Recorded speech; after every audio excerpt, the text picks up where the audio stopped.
Sure, the knights of old didn't have so much hassle putting the bloody armour on. Right, mummy darling, see you a bit later.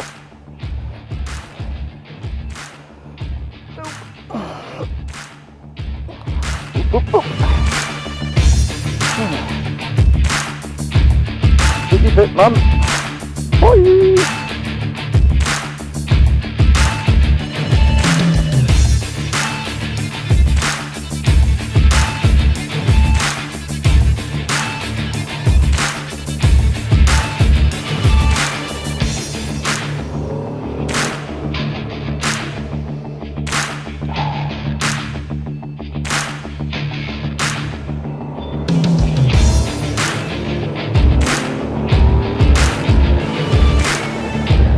Oh, lovely day.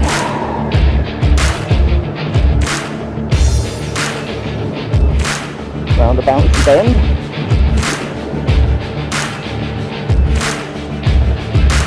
Jesus, these bloody motorcycle scenes are they're like a mobile sauna. You know, when I was a teenager, you used to go out and you cut off denims. Mind you, having fallen off on a few times, not fun picking the gravel out of scabbed out skin. I must admit that is really painful. Okay, let's check and gun it away. Put the voice down so I don't get too much sound on the microphone. Off again. Right, this trip, gonna go and pick up my brother, Nibbo, or Nobhead as I call him. And I think the plan is that we're gonna go maybe across to Henley. I think that is the plan. It's lovely. What a lovely day.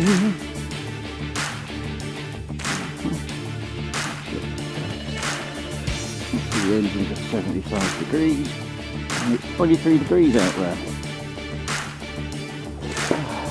Put that up. Yeah.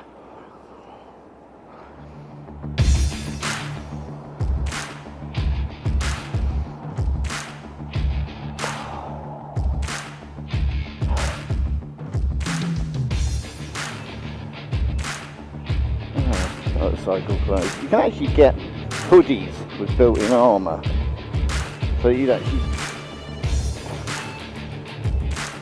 don't have to wear all this bloody clobber. It is like being a knight of old, where you can't just sort of like get up in the morning and say, forsooth, 'tis a fine day, I think I'll take out Dobbin for a canter, and then you spend best part of 2 hours putting on your halberd and your helmet and your greaves and your back plate and your chest plate and your bleeding chainmail under armour. Pretty much the same on a motorbike, you know, nowadays. But I do remember when I was a young kid, you know, we had this, I'd have a battered leather jacket with tassels because that was really de rigueur. Yeah, a pair of old Levi's, bother boots. The boots were important, they had to be steel toe capped construction worker boots because that made you look tough. Pair of cheap gloves and usually a nicked crash helmet, or a crash helmet that actually wouldn't pass any safety tests today because it's been dropped and probably been played football with, but those days you didn't think about things like that. And here we are nowadays, got a bloody £500 crash helmet, £200 jacket, £150 gloves, £100 boots, and you have to get your head around this. These Kevlar jeans that I'm wearing with knee armour are actually £210. Incredible. So you're looking at probably close to £1,000 just for the bloody clothing. Yeah, no wonder motorcycling is now a sport for old farts like me, who advertisers would see as the AAAs. We are the ones that have basically got most of the things that we want in life. We're at the pinnacle of our income capacity, so therefore at the end of the month we've always got money left in the bank, which is quite astonishing. And we can use that money to buy toys, and those toys are inevitably things like Kevlar jeans, expensive Japanese crash helmets, and in my case 2 PlayStations and an Xbox. Still, 23 degrees outside air temperature, and it's lovely. What a horrible looking car. Hooligan on a bicycle.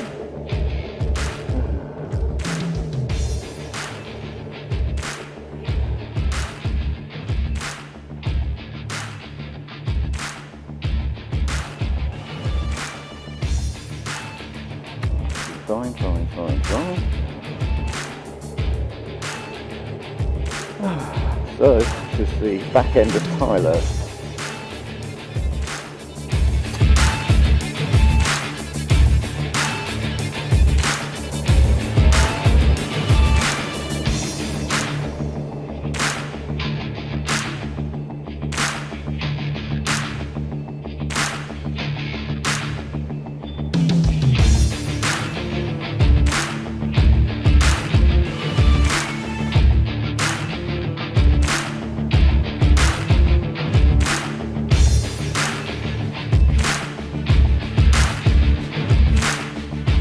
The other thing I remember about being a young kid on a motorbike is you always had shit tyres. Really shit tyres. I think the first tyres I used to have were called Bridgestones, and they were like concrete. They had, about as much grip as a wet octopus. But they were cheap. Everything you did had to be cheap. You had cheap tyres, cheap clothes, cheap crash helmets. Oh, no wonder teenagers get mangled on motorbikes. Haven't got anything on them to do any good.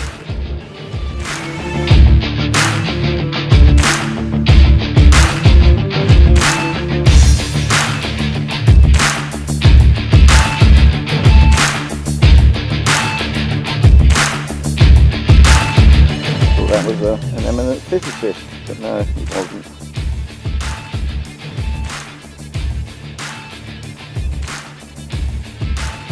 I think you see Steve Hawkins.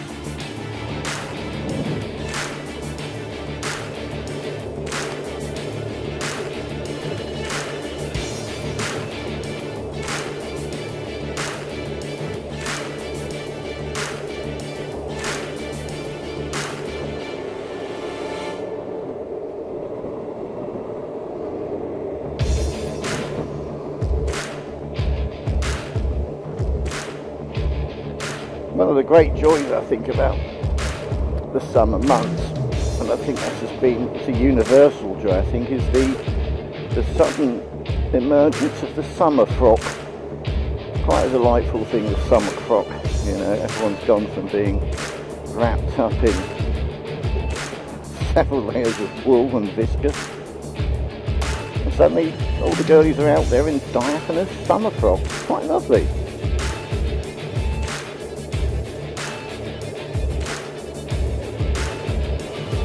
I often wonder if, you know, women's summer frocks have a diaphanous rating, you know, because you could imagine all the young nubiles would be going, oh God, no, I've got to have a diaphanous reading of at least 3, you know, if the underwear's not visible, it's not worth it.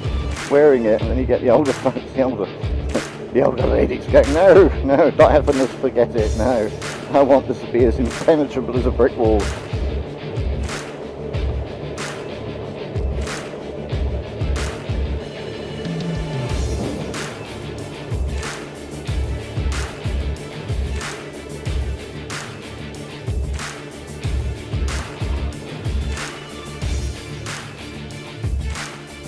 Oh, it's one of the Range Rovers that Mr. Beckham's missus designed the interior for. The squashed Range Rover, one that the elephant sat on.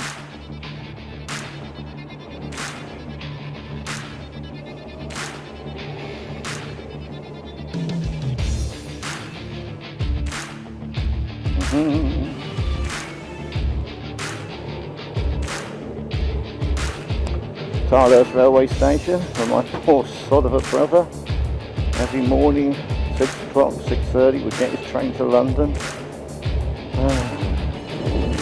quietly giving up the will to live as he sat for 2 hours in a commuter train in order to work in the wicked city of London for a bank. And then he'd come home. I used to pick him up from the station sometimes. He really did look like a broken man. He was hunched shoulders in his uniform, dark suit, and with a facial expression that said he really had lost the will to live. He was a broken man. Yeah, I worked in London too when I was a young salesman. That was absolutely... It wasn't grim because I was a young kid. Oh, it was always very exciting. I used to get up at 5, drink a pint of milk. I'd be leaving Mum's house because I was still living at home then at 6 o'clock in my Austin Allegro 1300L, and I'd drive to London to Red Lion Square where we had a sales office. Then we'd have a sales bullpen, like all these little cubicles. Yeah, just spend the whole day in London, phoning people up, trying to get them to agree to see me with my worthy stuff. I used to love working in central London. Nowhere to park, parking meters, and then you'd have an appointment with someone on the 8th floor and there was no lift. You'd have to carry this bloody equipment up the stairs. So by the time you got there in your Armani suit, you were sweating like a cornered paedophile. It's very unpleasant.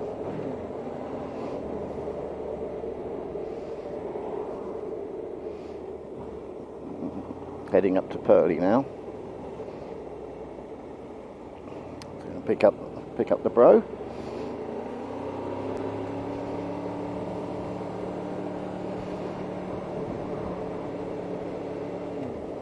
Oh. The other thing about motorbikes not having self-cancelling indicators, you can actually drive for quite a few miles telling everybody you're going to turn right when you're not, causing all sorts of consternation and in some cases quite terminal accidents. Oh, hello, someone wearing a mask smoking a cigarette. That's got to be the funniest thing. Makes you wonder if she's cut a hole in it so she can put the fag in. Well, brother's got his bike out.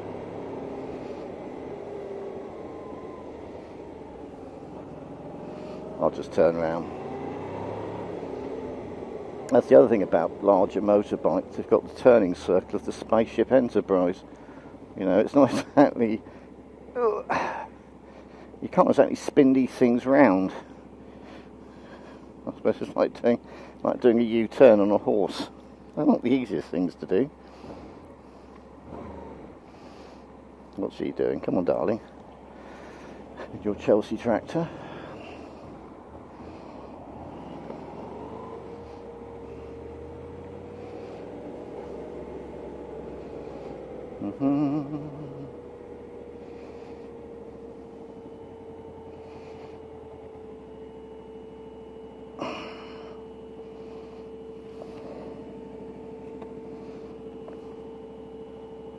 That ain't gonna work.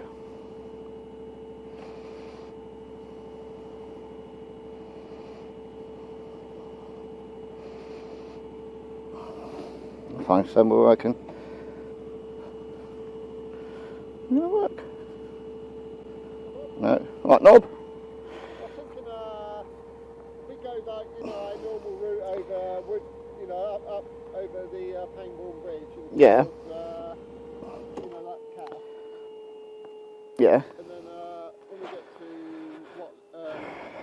Wallingford, turn Yeah. right, and then it takes us to Henley. All right, mate. Then you can stop in Henley, by the river, and then drive down through Henley, back through this way. Yeah. Sounds superb, Nigel. What a marvellous plan.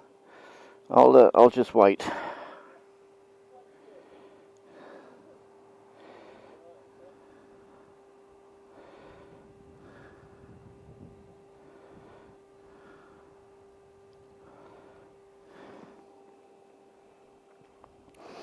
Purley, wonderful place. If I got off my bike now, it'd fall over, wouldn't it? Would it? I'm just having a quick look. What are the physics of this motorbike? If I leave it in the hole, yes, it's going to fall over. Oh, smart. I'll just sit on it. Let the engine overheat. Yeah, brother, as you can see, brother's like me. He's got all the suit of armour on. Although he's very up. Oh, look at that. He's got an automatic door. How cool. He recycles. You can see he's had some fajitas and some Weetos. God.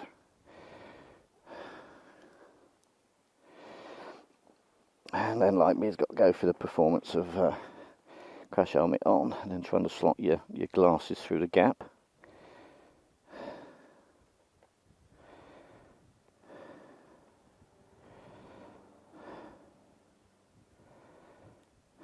There you go.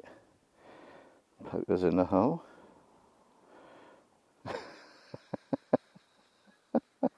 Yeah, he plays the piano.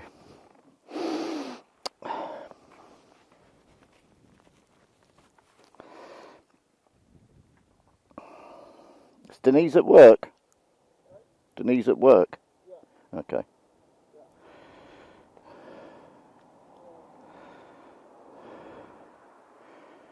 Right then. Gee, so what I mean, if you look at Nigel on his motorbike, he does look like a copper. It's really funny. Oh dear. Would help if I turned it on. There we go. Oh, brum brum.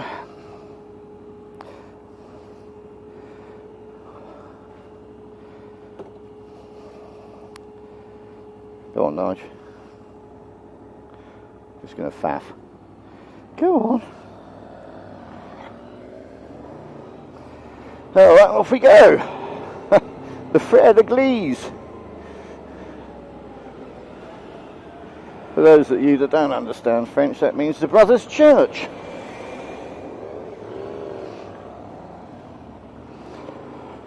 Now,